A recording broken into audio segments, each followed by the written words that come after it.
Number के ऊपर क्या चीज पकड़ेंगे हम? आयरन। आयरन है ना, क्योंकि हाइड्रोजन तो फिलहाल अभी आपका बराबर है।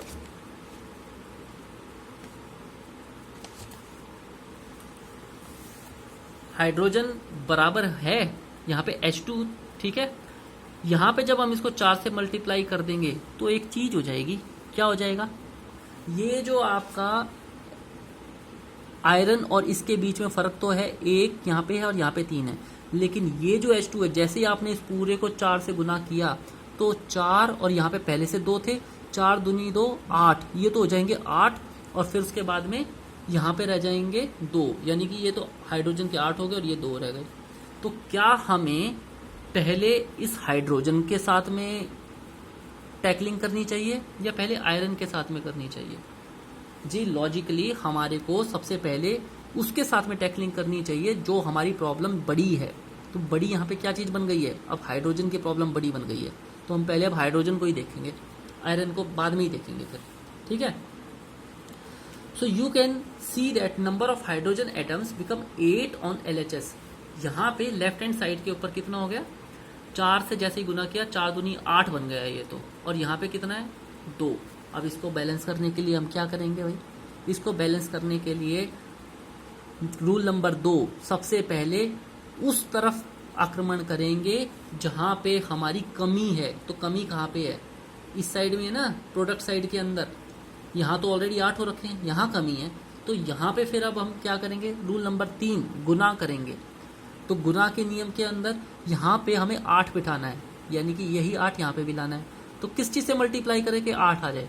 4 से कर देंगे ना, 4 दूनी 8, सिंपल मैथ। ये लो जी, आपने यहाँ पे 4 से मल्टीप्लाई कर दिया, 4 गुना 2 8।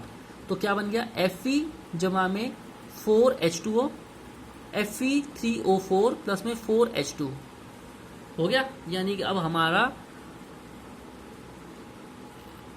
क्या क्या बैलेंस हो गया? ऑक्सीजन बैलेंस हो चुका है, हमारा हाइड्रोजन बैलेंस हो चुका है।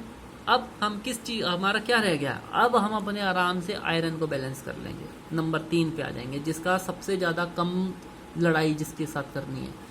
आयरन का सिंपल है भाई, आयरन में यहाँ पे क्या रहेगा? Fe3, यहाँ पे भाई 3 है, ठीक है। After the number of oxygen and hydrogen atoms become equal on both side, number of iron is on the LHS while the 3 on the RHS। Right hand side के अंदर तो 3 है, यहाँ पे 1 ही है। फिर से नियम नंबर 2, जहां पे जिस एलिमेंट के एटम कम हो उस तरफ आक्रमण करो, यानी कि यहाँ पे कम है, यहाँ पे आक्रमण करो, यानी कि रिएक्टेंट साइड के अंदर। और आक्रमण कैसे करेंगे? मल्टीप्लाई करके करेंगे, बैलेंसिंग करने के लिए। तो मल्टीप्लाई, इसको यहाँ पे हमारा 3 है, यहाँ पे 1 है, इसको भी 3 बनाने के लिए किस चीज से मल्टीप्लाई करें? 3 गुना में 1 है ना, 3 से कर देंगे तो यहाँ पे 3 बन जाएगा ना, तो आपने इसको 3 से मल्टीप्लाई कर दिया। उसके बाद में क्या बन जाएगा? 3Fe 4H2O Fe3O4 और 4H2, ये हमारा फाइनल बन गया। अब जरा हम इसको चेक कर लें भाई, दोबारा से टेबल के अंदर वही टेबल दोबारा आ गई, देखो ये रही टेबल। अब क्या कहता है मामला? Iron, hydrogen, oxygen, iron, hydrogen और ऑक्सीजन, ये तीनों चीजें पार्टिसिपेट कर रही हैं पूरे केमिकल रिएक्शन के अंदर, रिएक्टेंट और प्रोडक्ट साइड के अंदर। आयरन के कितने एटम? 3, यहाँ पे कितने? 3, डन, लड़ाई कंप्लीट इसके साथ में। हाइड्रोजन के यहाँ पे कितने? 8, H2, 4 दूनी 8, यहाँ पे भी हमने कितने कर दिए थे? 4 दूनी 8, ये भी डन। ऑक्सीजन के यहाँ पे कितने थे? 4, इसके सामने लिखा हुआ है ना 4H2O। अगर हम किसी को ऐसे लिखेंगे 4H2O तो इसका मतलब क्या हो जाएगा?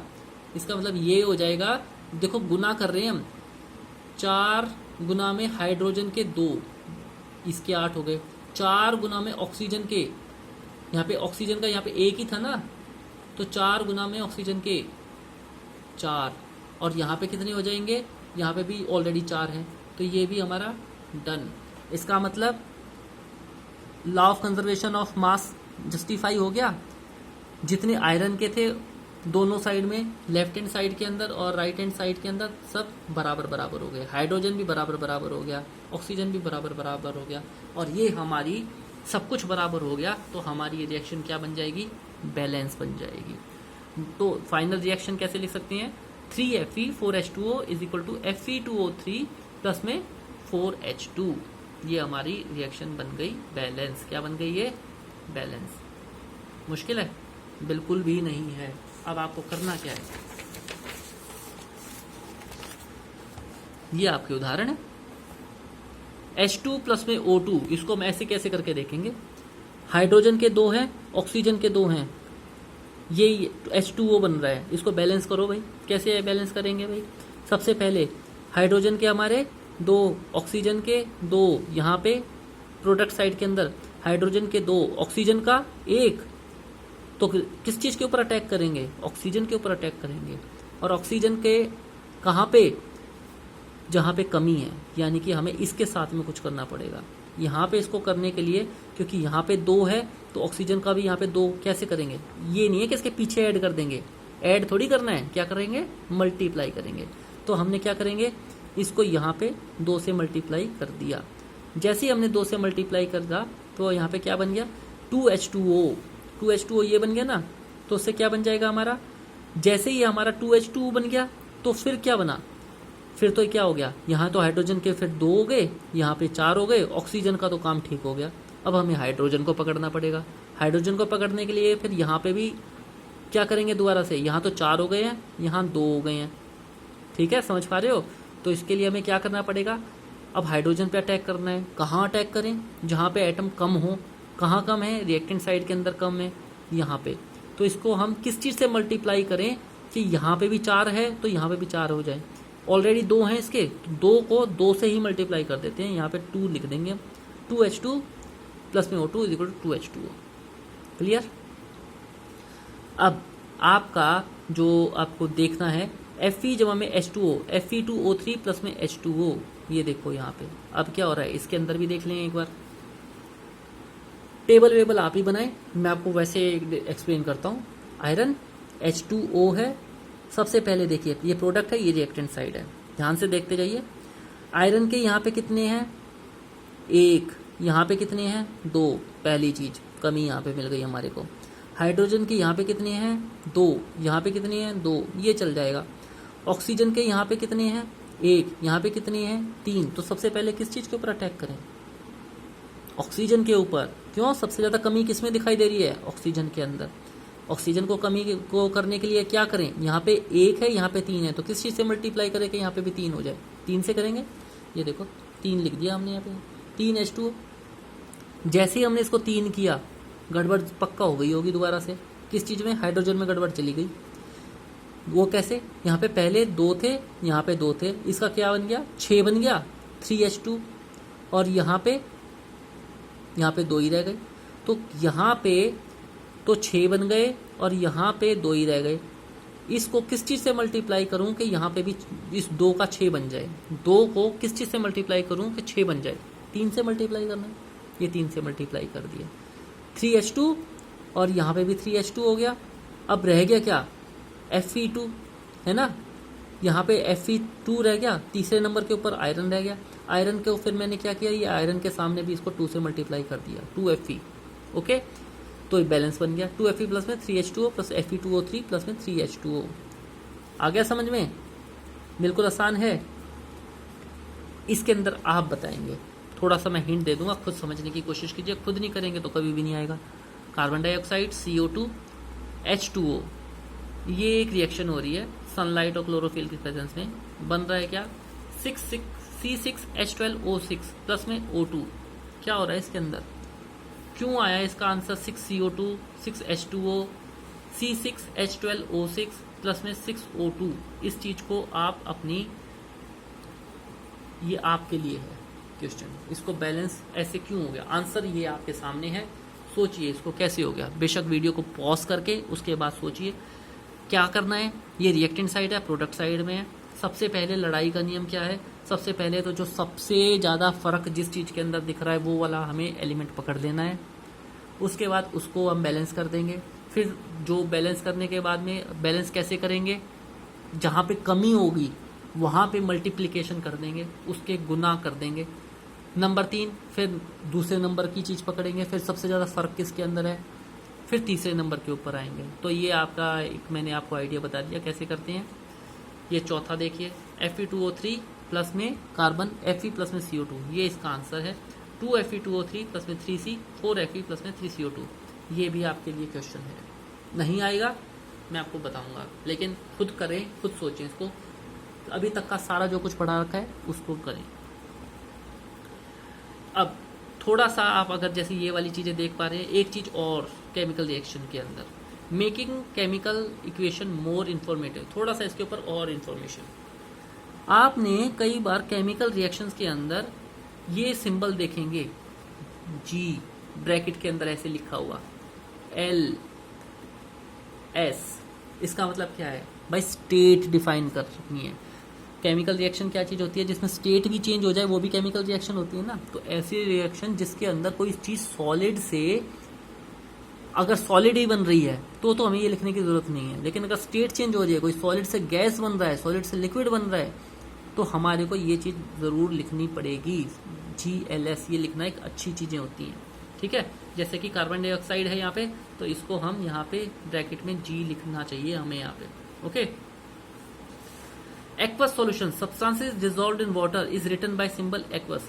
अगर आपको किसी चीज के अंदर पानी मिला रहे हो, ठीक है, CO2 प्लस में H2O, तो अगर आप किसी चीज के अंदर पानी मिला रहे हो या फिर कोई चीज पानी के अंदर मिला हुआ है, जैसे कि कई रिएक्शन होते हैं, H2SO4 हाइड्रो, ये वाला जो कई खासकर जो आपके तेजाब होता है, तो उसको आप ऐसे कि कंसंट्रेटेड फॉर्म के अंदर नहीं लेते, उसको पानी मिला देते हैं, तो उसको ब्रैकेट में क्या लिखेंगे? AQ, एक्वस, ठीक है। ये एक्वस होता है। एक्वस का मतलब जिसके अंदर पानी मिला हो। नंबर 2, दो तरह की रिएक्शन होती हैं। अगर हम हीट की बात करें, कोई भी चीज अगर जलेगी तो वो एक्सोथर्मिक या एंडोथर्मिक होगी, यानी कि उसके अंदर से एनर्जी प्रोड्यूस होगी। रिएक्शन जिसके अंदर एनर्जी प्रोड्यूस होती है वो एक्सोथर्मिक कहलाती है। क्या कहलाती है? एक्सोथर्मिक। हमारे शरीर के अंदर एक्सोथर्मिक रिएक्शन कौन कौन सी हैं? हमारा सांस लेना, हमारे खाने का पचना, सेलुलर लेवल के ऊपर जो भी कुछ हो रहा है, आपने अभी तक पिछले चैप्टर्स में बायोलॉजी में क्या पढ़ा है? यही तो पढ़ा है, एक्सोथर्मिक रिएक्शन। जिस रिएक्शन के अंदर एब्जॉर्ब हो जाए एनर्जी, उसको एंडोथर्मिक रिएक्शन कहते हैं। अब ये आपके लिए कुछ नया है, एनर्जी कोई एब्जॉर्ब भी हो जाती है? जी बिल्कुल हो जाती है एनर्जी एब्जॉर्ब। कैसे? आपने बड़ी दूर तक दौड़ लगाई और आपको फिर जो दौड़ लगाने के बाद में एकदम से ग्लूकोज लिया और 1 चम्मच ग्लूकोज जीभ पे रख लिया, क्या है वो? एब्जॉर्ब कर लिया ना उसके एनर्जी को, तो वो क्या है? वो आपकी क्या एंडोथर्मिक रिएक्शन नहीं है? एंडोथर्मिक रिएक्शन है। रेस्पिरेशन इज एक्सोथर्मिक रिएक्शन, ये आप पढ़ चुके हैं क्योंकि इसके अंदर एनर्जी रिलीज होती है, ठीक। या और अगर हम कैल्शियम कार्बोनेट को पानी के अंदर डालें तो ये एनर्जी को रिलीज करता है, तो ये भी एक्सोथर्मिक रिएक्शन है। Cooking involves chemical reaction which are endothermic as cooking is possible because of heating. आप जितनी भी कुकिंग करते हो उसके अंदर क्या होता है? वो एंडोथर्मिक, एनर्जी एब्जॉर्ब हो जाती है। कुकर के अंदर बन गया, सीटी डलवाई तो उससे क्या हो गया? आपकी एंडोथर्मिक है। इसी तरीके से फोटोसिंथेसिस के अंदर सनलाइट प्रेजेंट होती है तो वो क्या है? एंडोथर्मिक है। एनर्जी प्रोड्यूस नहीं हो रही है, एनर्जी उसके अंदर प्रोड्यूस तो हो रही है, सॉरी, फोटोसिंथेसिस के अंदर भी, लेकिन वो अंदर ही अंदर एब्जॉर्ब हो जाती है, पौधे उसको एब्जॉर्ब कर लेते हैं, तो वो क्या है? एंडोथर्मिक। अब एक और चीज देख लेते हैं, writing the condition in which reaction take place. Exothermic और एंडोथर्मिक तो अभी आपने पढ़ लिया। अब इसके बाद में आपको किसी भी इक्वेशन के अंदर, ये इक्वेशन तो आपको पता है क्या है? एक ये कई बार क्या होता है, ऊपर है ना, ये इस तरीके से चीजें लिखी होती हैं, या फिर इसके नीचे सिंबल बना दिया जाएगा। त्रिभुज का सिंबल क्या डिफाइन करता है? इसका मतलब ये है कि आप इसको जला रहे हो, इसके नीचे आपने कोई चीज लैंप वगैरह से इस रिएक्शन को करने के लिए हीट एनर्जी का प्रयोग कर रहे हो। एटमॉस्फेरिक 340 ATM कुछ इस तरह का लिखा हुआ मिले तो इसका मतलब क्या है? इसका मतलब है कि इतने प्रेशर के अंदर ही चीजें बनेगी। जैसे कि जरूरी क्यों होता है इस तरह का? आप दाल बना रहे हो, 4 सीटियां ही लगेंगी, 4 सीटी से ज्यादा लगा दी तो दाल जल जाएगी, ठीक है। इसलिए ये कंडीशंस होती हैं, ये जो कि इसके एरो के ऊपर लिखी जाती हैं, ठीक। जैसे कि दूसरा, जो भी कंडीशंस होती हैं वो ऊपर लिखी जाती हैं, एक चीज फिर नीचे भी लिखी जाती है। वो क्या होता है? कैटालिस्ट। कैटालिस्ट क्या चीज होती है? कैटलिस्ट होती है वो chemical substance which is neither a reactant nor a product, जो ना तो रिएक्टेंट होते हैं ना प्रोडक्ट होते हैं, लेकिन वो इस रिएक्शन को करवाने के लिए हेल्प करते हैं। इनके बगैर रिएक्शन बहुत देर से होएगी, ठीक है। तो उस चीज को जल्दी करने के लिए, जैसे कि कोयला आप जला रहे हो, या फिर आप ये लगा लो कि आप गांव के अंदर अपने उपले हैं, उपले जलाए आपने, जलते हैं भाई उपले, जल जाते हैं बिल्कुल। लेकिन उपलों को जल्दी जलाना हो तो क्या करेंगे? क्या आएगा आपके दिमाग में? इसके ऊपर थोड़ा मिट्टी का तेल डाल दे, फिर देख जल्दी जल जाएंगे, है ना। तो वो क्या, मिट्टी का तेल क्या है? वो कैटलिस्ट है जो उसको जल्दी करवा देता है। ओके, वो कैटलिस्ट कहाँ पे लिखा जाता है? वो नीचे लिखा जाता है, ZnO प्लस में CrO2। ये क्या चीज है? कैटलिस्ट। रिएक्टेंट, प्रोडक्ट, ये कंडीशंस है, ये रिएक्टेंट है। ओके जी, तो ये बहुत जरूरी होती हैं। अब आपने एक सिंबल, जो आपने अभी पीछे हमारी बात हुई थी, सॉलिड, लिक्विड और गैस, ये सिंबल का देख लो। हाइड्रोजन ये गैस का है, C2H4 इथाइलिन ये गैस का है, C2H6 ये गैस का है। ये ऐसे क्यों लिखे गए हैं? इसका मतलब क्या है भाई, ये सॉलिड फॉर्म के अंदर भी मिल सकते हैं, ऐसी बात नहीं है। लेकिन अगर ये लिक्विड फॉर्म के अंदर आप यूज कर रहे हो रिएक्शन में, तो आपको बताना पड़ेगा भाई ये गैस के अंदर प्रेजेंट कर रखे हैं सारे के सारे। ओके, अब ये ऊपर है Ni, निकल की प्रेजेंस के अंदर, यानी कि इसमें क्या चीज हो रहा है? निकल कैटलिस्ट हो रहा है। ये इसका कंडीशन लिखी हुई है, ये 250 डिग्री सेल्सियस से 300 डिग्री सेल्सियस के बीच में, ठीक। ये सारी चीजें होगी।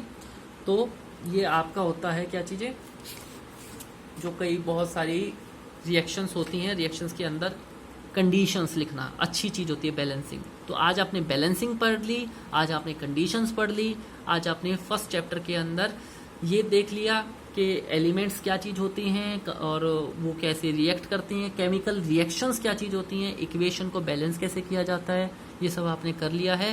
सो for today we are signing off. कोई भी आपको दिक्कत हो, कोई भी क्वेरी हो, इस वीडियो को आप दोबारा देख सकते हैं। जो मैंने आपको 2-3 चीजें आपको पूछी हैं, इस वीडियो को देखने के बाद जरूर ट्राई कीजिएगा। एक बार आप इसको खुद से ट्राई नहीं करेंगे तो आपको ये नहीं आएगी। This is very basic. Signing off, thank you very much, God bless you.